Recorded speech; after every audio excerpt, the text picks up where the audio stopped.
What is up, what it do, man? This is Nelson Thomas, host of Become More Podcast.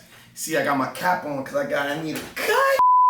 What it is, man, I'm excited to bring you guys a fresh podcast this Friday morning with my main man, Mal. We talk about a litany of different things, man, from sustainability to how that's integrated into our food processes, from the importance of taking care of your mind as a Division I athlete, and much more. So you're locked and loaded. I'm your humble and gracious host, Nelson Thomas. And as always, thank you all for listening.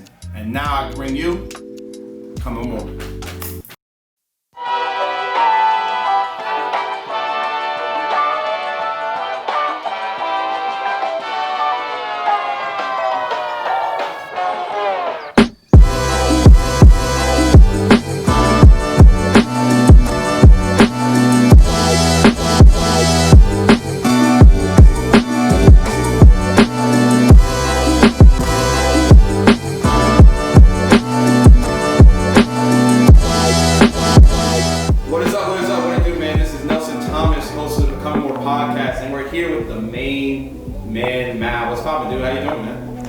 What's going on now? It's good to see you, man. No, it's really good to see you too, bro. And you know, I've been seeing everything that you're doing with the wellness, with healthy eating, and that's why part of the reason I really wanted to have you on the podcast, really excited to have you on the podcast, was because not only did we go really far back, but you know, you have this incredible story about, you know, moving from a place of being a Division I athlete, you know, into a place of really teaching what you've learned in the sport, but also giving back in the way in which teaching people how to take care of their bodies, bro. So why don't you just like take a moment, introduce yourself, and you know, let the people know what you're up to, bro.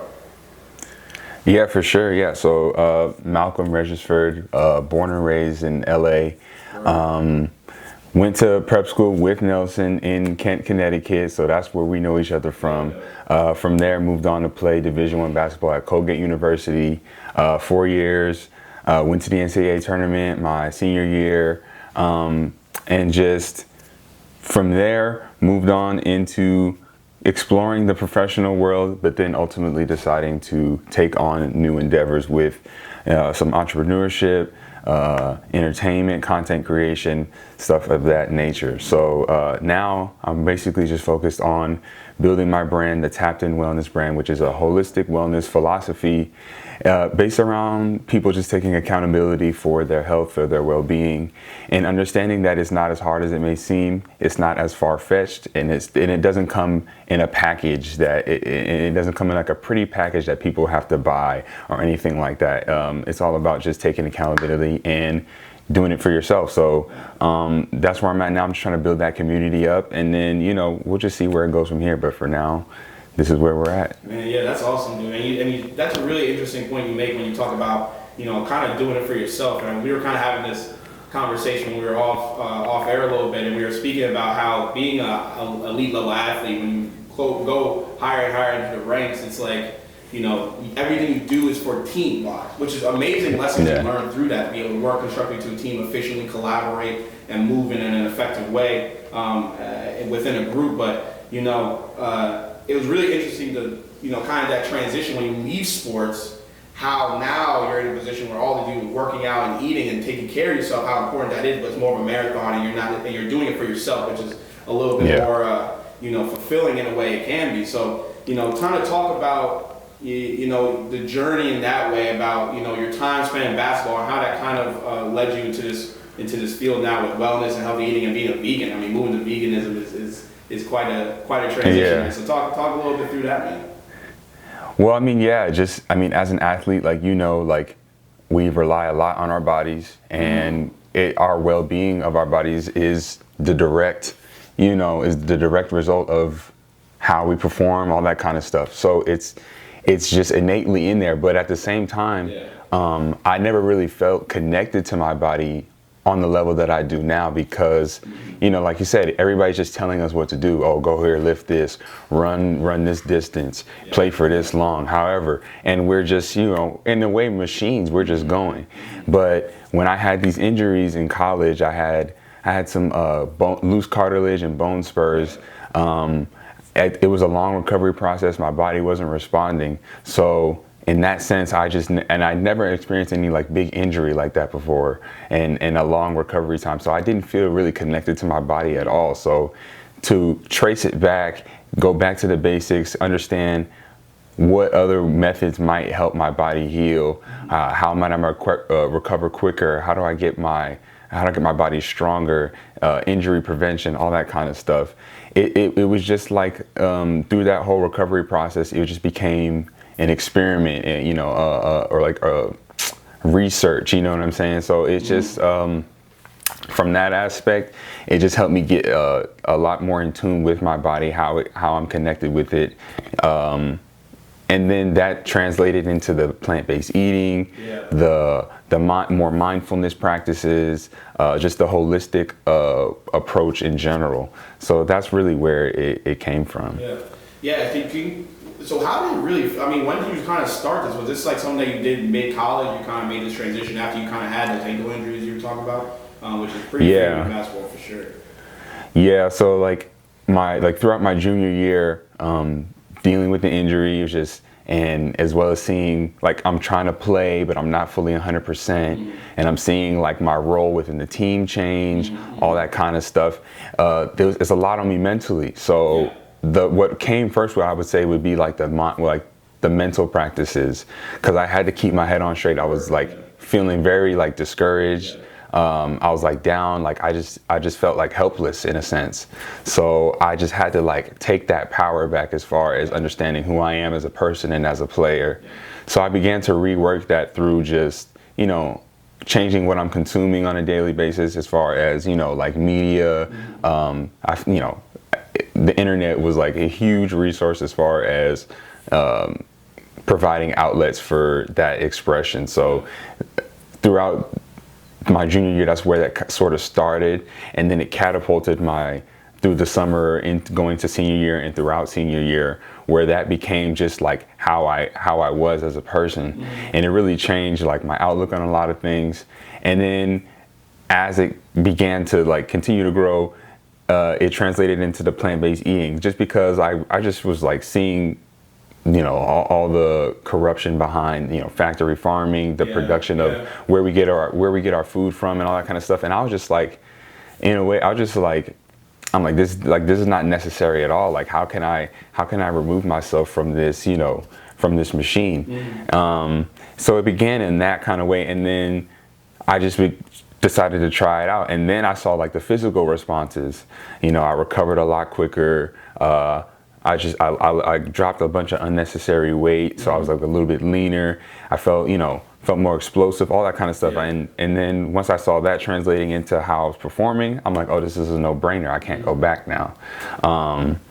And then then I wanted to make it fun, you know what I'm saying? So like I wanted to make the food I'm having like good, and not that vegan food is not good, you know what I'm saying? But it's just like get creative. It's like the thing about trying to figure out what to eat in the first place. I saw you had too. It's like, you talk about that well on your videos, like, you're so used to a way of eating, your entire life that may involve meats and may involve other aspects. And really the biggest part to your point was, you need to be patient with yourself, but then also, kind of bring it back home and try to find foods that can remind you of those meals. Right, that's what it's all about, you know what I'm saying? It's not about eating one way, it's not about following a set of rules, you know what I'm saying? There's ways to, capture everything that you're familiar with while keeping it healthy, while keeping it plant-based. And if you want to eat salads all day or whatever, like that's your business. So it's like, it doesn't matter. But yeah, and then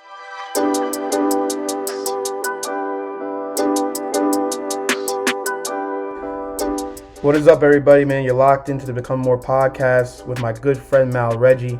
You become a friend of the show by contributing to a Patreon account. Excuse me, I can't even talk, man.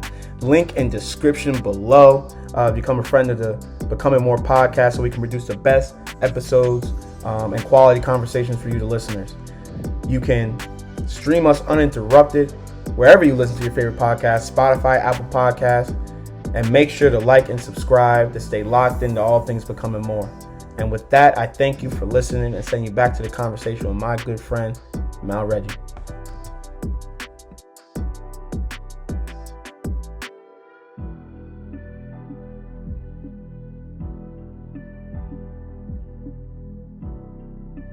Why does it start with the gut, if you could say? Like, why is that such a central hub? I mean, I know the nutrients are the ones that go down there. You need to break it down and everything like that. But, what is it about, and what's kind of the needed components in your stomach to be able to digest those foods to the best of their abilities?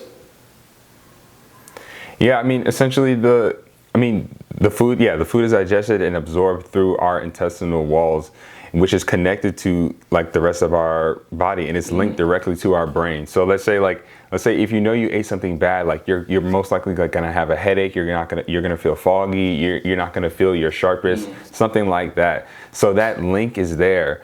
And like, again, like I'm not a doctor, so I don't know all the exact like specific processes or anything like that, but they are inherently linked. And to keep the gut clear is to keep the mind clear. And I saw that pretty instantly once I started doing the plant foods. Like I had a lot more mental clarity, just less mental fog, all that kind of stuff. So the gut is super important. I mean, obviously you can do your own research, and but yeah, it's super important. It's the hub, man. So in that sense, like, take us through a day's worth of food for Mal, man. What are you eating to ensure that you're working your body, your processes are working accordingly?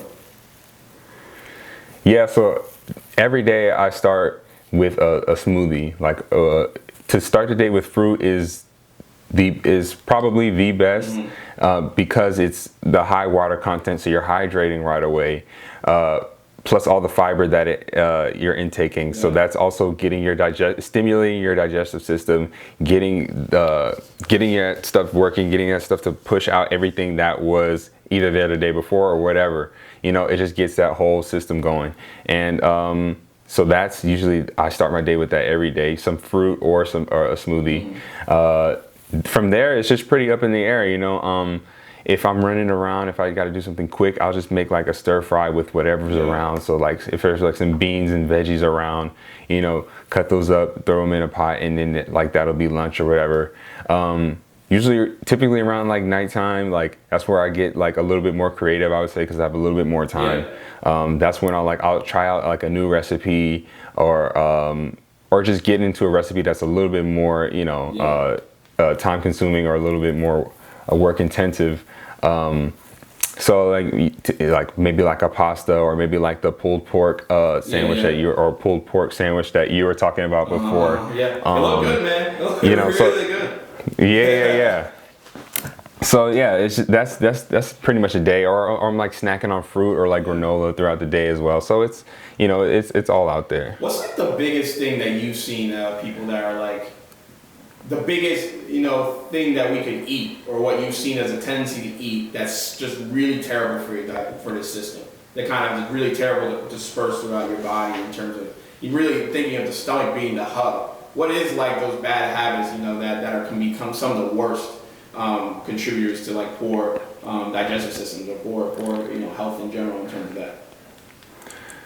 Well, really, it's just like the highly processed foods, the stuff that's made up of ingredients that are not, entirely whole, So, I mean, the biggest thing I would suggest is just to like read all the ingredients on stuff that you're buying at the supermarket, or, understand what's in the food that you're getting when you're eating out. And if it's things in there that you don't recognize, or that you can't pronounce, or you've never heard of before, I would more than likely say that it's like not something that will benefit you in the long run with continued use.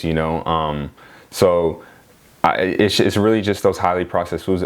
The biggest thing would just be make sure all your ingredients are whole, and to make sure that, and whole ingredients means like things that you could, so if you're eating like a black bean burger, you wouldn't want like, I don't know, a bunch of starches, a bunch of like fillers and additives in there, like those big chemical-y type words that you can't pronounce. Like those are the things that would, cause harm over the long haul.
like these big food deserts where people Yeah, right. don't have the opportunity to have real access to proper foods and proper, Right. to your point, whole ingredients that don't have these kind of terrible byproducts a part of them.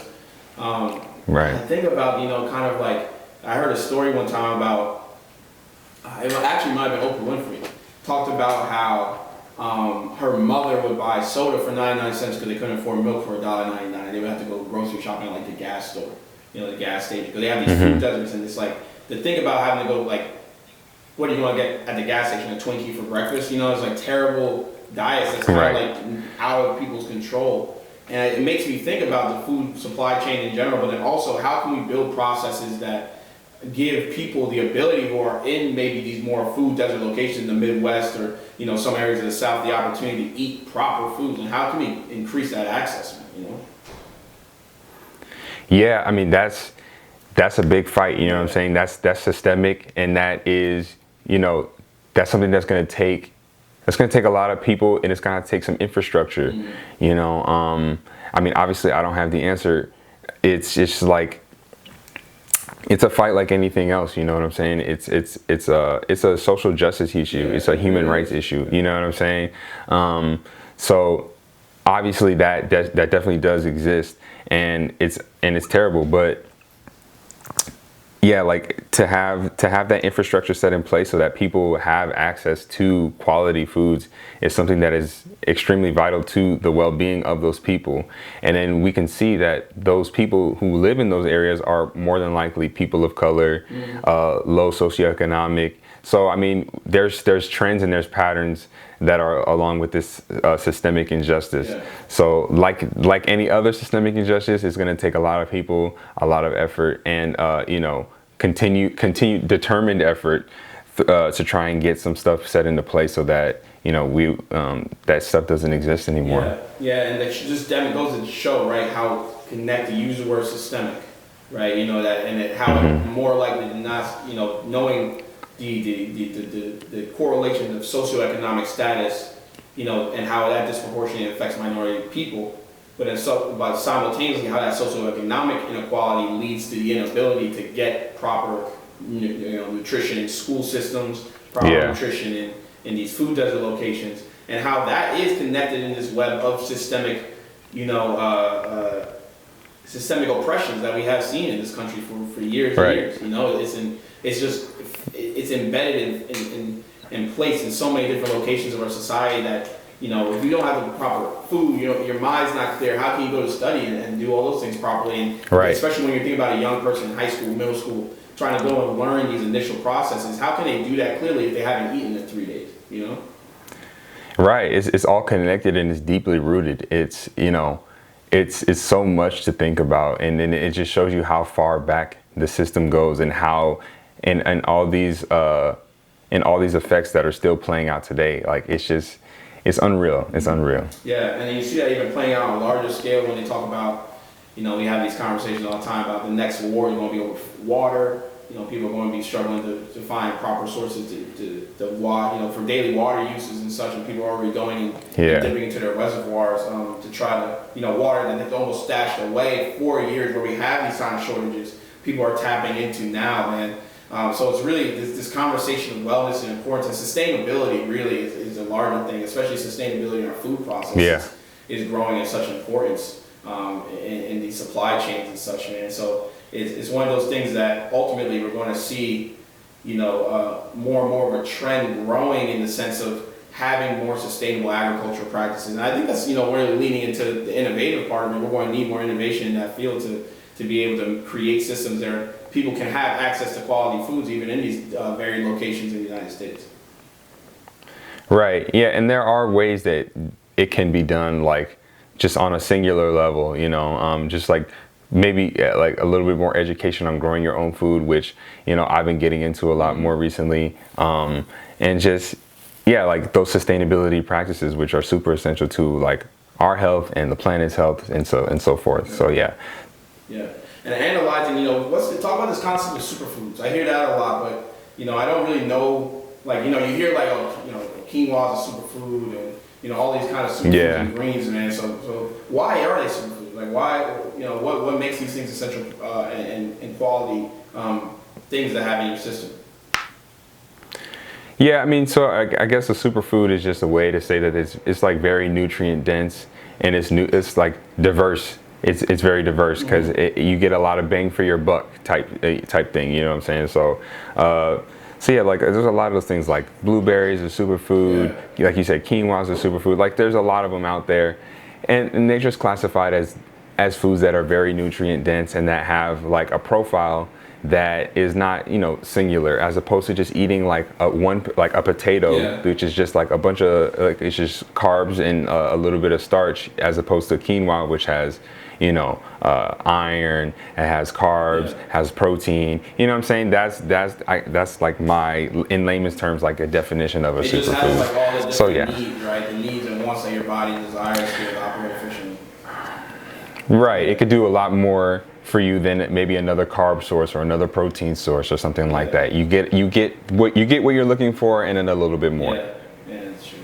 Yeah, it's just growing. I mean, it's just so connected in that way. You know what I mean? It's just so like what you put in is what you get out, truly. And I think it's funny because I'm thinking about that more as I get older, and even as a retired athlete now, it's like something that, you know, it's just growing more and more critically as you think about as you're going along, and the importance of not only that, but the importance of even natural soaps, natural other ingredients. You look at how much toxicity we have in a lot of the different things we use, just like washing our bodies and washing our hair, you know, take care of ourselves. And sometimes you think you're utilizing these fresh ingredients, but really it's the thing where you have all these like unnatural fragrances and stuff attached to it. You know, so it's you know, in terms of, and I think that's improper. So was part of the decision to go vegan because you hear about how and moving in that way helps the planet, helps the ecosystem, helps sustainability in general, right? You know, on an overarching level because of denying the supply chain. Is that the answer, you think, for people to eat and adopt more of these plant-based diets? Are we going to see that turning into a greater trend of, you know, helping the planet overall from going in this direction? I mean, it definitely helps. You know, I don't know if it is the absolute solution. You know what I'm saying? But it definitely helps. You know, to cut down on the use of animal products, to cut down on the factory farming and the effect that has on the environment, to cut down on, you know, non-renewable sources of energy. You know, for people to just make these micro changes in their lifestyles every day could have, you know, a very great effect on our planet moving forward. So I just feel like, you know, you don't have to go fully vegan and stop driving a gas car and, you know, all that kind of stuff. You don't have to go to all these streams like composting. You don't have to do all that stuff all at once. You know what I'm saying? You just make those micro changes which align with your lifestyle at a certain time, and then, you know what I'm saying, it'll grow and evolve from there. So that's the way I approach it. Goes back to kind of controlling what you can control, right? And being able to understand. I think that's exactly. I mean, that's essential. That's a really good point too. It's about controlling what you control, understanding, okay, this is how, you know, I can do my part, you know, my bit to make a difference in terms of the greater, you know, ecosystem that we have going on and the problem that we have with our sustainability. You know, for sure, bro. And that's really right. And we're always hearing about the macro. We just hear the headlines, or we read the headlines, and we say, oh, the earth is yada yada. You know what I'm saying? Like we just hear the macro and think about the macro. So we're just thinking, oh well, in order to fight this macro, it's human nature to fight this macro level problem. I got to do this, and this, all that kind of stuff. But it's overnight, which is truly overwhelming, and it's not realistic. And ultimately, that's not sustainable either. To try and make these extreme changes so fast, that's not sustainable as well. So to make micro changes over time, a little bit over time, that's what is equivalent to long-standing health, long-standing results. That's a really good point. And you know, it's crazy to think how all those processes are connected in a way too. About, you know, I saw something the other day talking about beef and beef production in the United States and how much that contributes, mass production of beef, how much that contributes to the detriment of our planet in the way in which carbon dioxide produces and increasing the CO2 emissions and footprint and stuff. It's really wild to think about how these sustainability goals are all kind of woven in trying to find solutions to what people can categorize as these large problems that have so many different cogs in the wheel.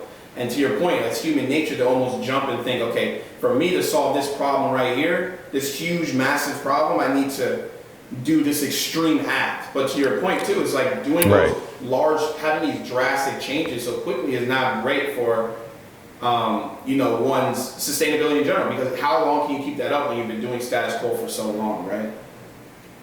Right. It's like going in the gym.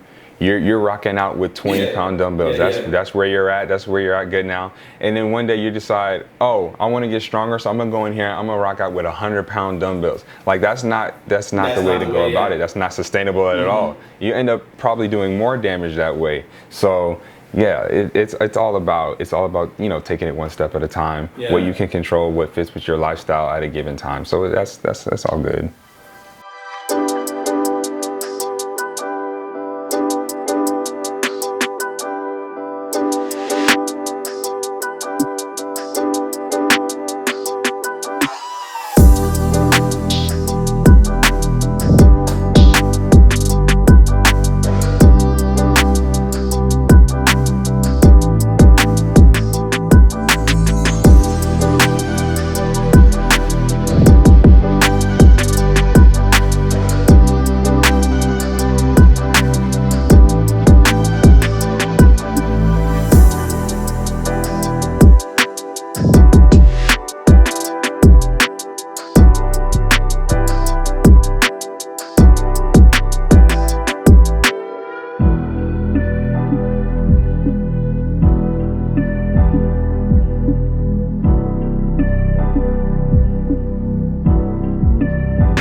Changes can we make in ourselves, in our daily lives? What are easy changes that people can do within today or the next few days to really start working towards, creating a more sustainable future in society, and something that's so pressing and so important? I mean, you see what's going on. See what happened earlier this year in Australia with the wildfires in California. I'm sure you can relate to that, being out there in LA. Right. You see these wildfires happening all the time, which is a direct byproduct.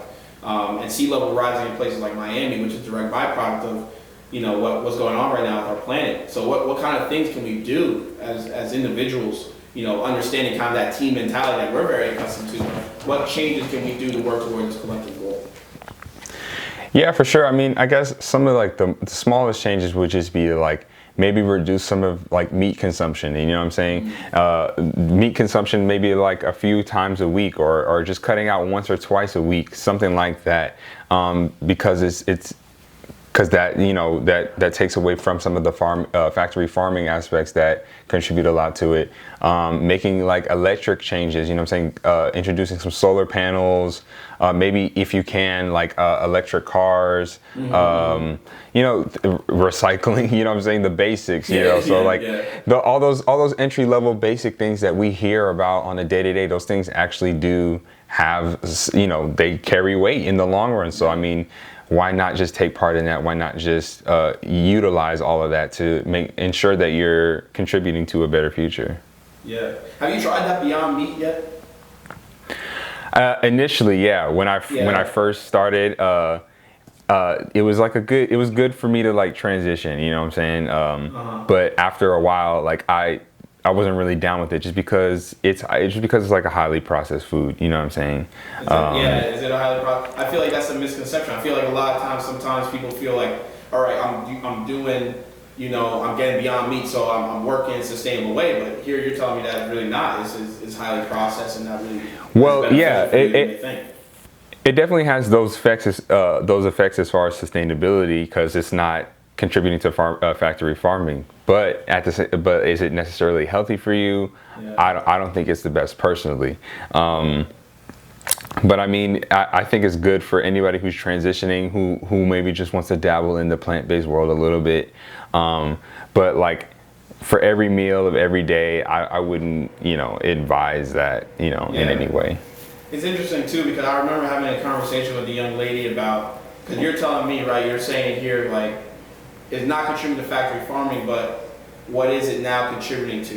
And it's almost like we always find ourselves in a situation where, although introducing one problem is adding to another. I remember it was a young lady that said, kind of like the solution to this was, it's on the consumer, the consumer's responsibility to decide, where to shop, and everybody should be going to Whole Foods or, organic farmers markets and things like that to be able to contribute to that sustainability. But we understand, knowing the food deserts, you don't even have access to those resources, and the only thing you have access to are like 99-cent sodas that you have to buy versus the $1.99 milk. And like, how do we get to the point where we build those equitable solutions that really are able to engulf everybody and be real, true systemic differences versus then just putting a band-aid on the problem and saying maybe go to Whole Foods to purchase your food. And when you know people are struggling to even buy milk, how can you expect them to buy $12 pieces of beef for their family?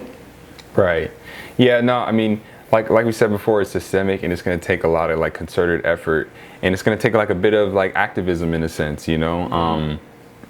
People's voices got to be heard, and the people got to have to let the people in power know that this is a need that needs to be fulfilled. So I mean, as long as that is being pushed to the forefront, I feel like it's encouraging to see that there's some real changes that can be made. But obviously it's something that needs to be addressed, and it's something that definitely affects a lot of people. So definitely the activism part of it, I feel, is like the strongest thing moving forward as far as this issue, because how else are people going to know that this is a reality for some people? Yeah, no, that's true, man. That's part of the deal. And kind of maybe to pivot a little bit and talk about that systemic happenings right now. We're in a really incredible time in history, not only because of COVID, but also because of what's going on now with Black Lives Matter and the rioting, and how we understand and the movement in this way, and then how we understand the need for this kind of widespread systemic change, and how it is related to the food systems, to the ability to eat properly, to the ability to educate ourselves properly. Being out there in LA, I know there was a lot of activity out there in LA. Kind of talk about yourself being somebody right there in the scene of it, how this is affecting you, not only as a man, but as somebody, part of this community, part of the African American community. Yeah, I mean, on one hand, it's obviously extremely like devastating and traumatic, the events that are taking place, and it's scary a little bit because it affects people that look like me and you. You know what I'm saying? Yeah, so, but on the other hand, it's encouraging to see how far this movement has reached. You know what I'm saying? And how many people are listening, how many people are fighting the fight with us. For the first time ever, really, like I'm feeling like we don't have to do all the heavy lifting this time. You know what I'm saying? Because this is stuff that we've been talking about. This is stuff that has been a problem and that we've been advocating about for years on end. But now I feel like with just this perfect storm of events, with the quarantine, with COVID, more people are around, more people don't have as many obligations in the day-to-day, so they can get out in the streets, they can mobilize, they are seeing more activity on their phone just because they're at home or whatever. So I mean, that part is extremely encouraging, because we're seeing we have a lot more allies than we ever thought we did, and we can see now just how powerful the people truly are. You know what I'm saying? As far as pushing something to a level of importance that needs to be talked about. So now a lot more conversations are happening. It is a mainstream topic. So I love that part about it. But as I said before, like obviously the injustices that take place are extremely devastating, and I'm just glad to see that our voices are being heard in a sense that we haven't seen before. Yeah, it's incredible to see kind of those conversations taking place in those. Like you said, the allies that you now have, the people that are really pushing it. Also, in that you're not out there just marching as black people, but you have black people, white people, Asian people, people of all different creeds and colors of humanity really stepping up and saying, look, this is what we witnessed, as human beings is so egregious, was so damnable that it just mobilized everybody in this way. And to your point, it was a perfect storm of events with COVID, with us being inside, us being frustrated in general, and then for that to happen. But it also leaves room and brings room for a lot of that systemic change that we talk about. How these different factions, work in an ingrained way to disproportionately affect a certain demographic of people. And in this particular conversation, the food system conversation, and how important that is just from a basic level. We know that food is so important to our minds and our holistic approaches and our bodily functions. But how that is a domino effect to not being able to access proper food systems getting whole, incredible ingredients for you to move forward with, and how that then affects now the domino of your education, your ability to learn, your retention rates, Right. Again, how can you expect a kid to function in class in a productive way if they haven't eaten anything that's really substantive in days, Yeah, definitely. It's all connected and it's deep rooted, like we said before. So to get the dominoes falling in this direction will lead to a whole bunch more of conversations that would only benefit, the equality of everybody, and access for everybody. So, it's a marathon, and everybody's fighting that fight. So it's encouraging to see at this time. Yeah, it's really interesting to see how, I think this is like a point. It's a marathon. It's a slow race, and the ability to have these more open conversations really shed light on how ingrained those different things are a part of our communities in a bunch of different ways. It's the opportunity now to be able to seize on this moment and have those kind of conversations that otherwise may have never been even thought about, but also might have been just suppressed through the continuation of the status quo. So that's so important. Kind of to wrap up here, I want to get your idea about what's the role of big business? What's the role of people with means in society to help this issue here? Within the means that we have, we're in a capitalistic society. We're in a society where people, and right now there is a huge demographic between those that have means and those that don't. There's a small bit of people who have it, and a too great of a people who don't have really any means for their own financially. So what's the role of those that have means to help in this way and push this ability, this sustainability focus and proper food system and proper delivery of wholesome ingredients to our societies around this country? Yeah, I think their responsibility, it's really just on them to show which side of history they want to be on. You know what I'm saying? Yeah. They have the means to affect change on a macro level and influence on a macro level. So it's on them to just look beyond what their bottom line is and understand what the people's needs are that aren't, that don't live the way they do. So I just feel like it just takes a concerted effort to be willing to listen and to educate themselves on what the experiences are on the day-to-day, how they can implement those changes and actually follow through with some infrastructure, with some programs, with something systemic that will hold up over time. So I feel like that is their role, and that's what they have the ability to do, because they've done it in other ways too, impose their own will in a sense on the marketplace to get whatever they wanted to get out to the people. So it just takes that same effort, but just redirected. So I feel like that's how they can be effective in this time. Yeah. And within the means that we have, being in the society that we are, I think that there is a responsibility from those that have the ability to help, fellow citizens, help your fellow your human beings in the way in which building, and I think this is where innovation becomes so important.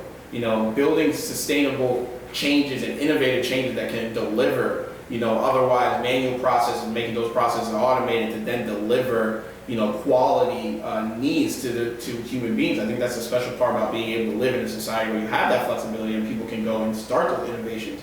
But that's really where the monetary, people that have the means and the ideas and the thought processes come into such a big way to affect that positive change and increase our sustainability and increase the way in which we're able to, one, learn about sustainability, but also the way we're also able to obtain, in this conversation, speaking specifically to proper foods and resources, to be able to build a more equitable future, man, and be able to build a generation of kids that can really live up to their potentials and really have those insights and be able to accomplish all the desired goals if willing, So I think that there's a big responsibility from those always that have means to give back and understand that, you're playing such an important role in society when you're able to place those dollars that are really tools into building systems that are really going to benefit the generations of tomorrow. That's really the legacy build.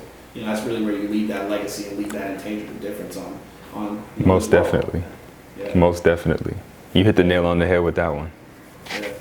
Hey man, I can't tell you enough. I appreciate you being a part of the show today, man. I'm really excited. I think this was like a great conversation. I learned a lot just about sustainability in general and sustainable food processes and the importance of healthy eating and wellness and all how it's all tied together. You know, as I'm thinking about it, you know, moving along and being post-athletic now, I'm not really getting all the calories, right? I can't eat the same Right. way. You know, so how do you pivot and create the best use so you can operate not only from just you know, basic human being standpoint, but also in your day-to-day efforts and goals and stuff. I think, you know, that's such an important thing. Yeah, man. No, yeah, man, it's huge, and it's an adjustment, you know, for sure, especially coming out of that athletic life. But yeah, it's extremely rewarding.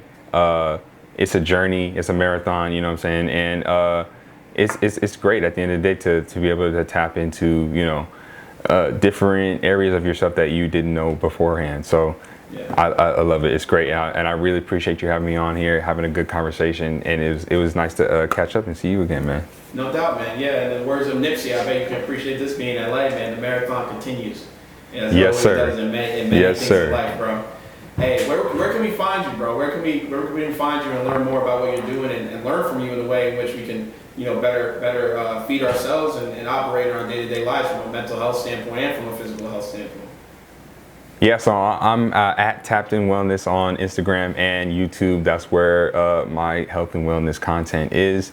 YouTube is more focused on just recipes, cooking, Yeah. for the time being. Instagram is more my day-to-day, more philosophies, more wellness practices. So if you guys wanted to tap into that, you could check me out there. Yeah. Hey, man, you're locked and loaded, Tapped In Wellness. My boy, the main man, Mal, bro. Check him out. Learn more. I know I've learned a lot just about myself and my body and trying to take some of these tips and work toward maybe more plant-based. It's hard for me to give up the steaks, but I'm trying to keep that. I feel you, bro. minimum, I feel you. know? It's hard for me I to give feel that you. up, man. But, you know, I'm gonna work in some of those things and, you know, because I think that's so important, just keeping everything in tune, everything in check. Man, you're locked and loaded. It's becoming more. I'm your humble and gracious host, Nelson Thomas. We got the main man, Mal, here today, man.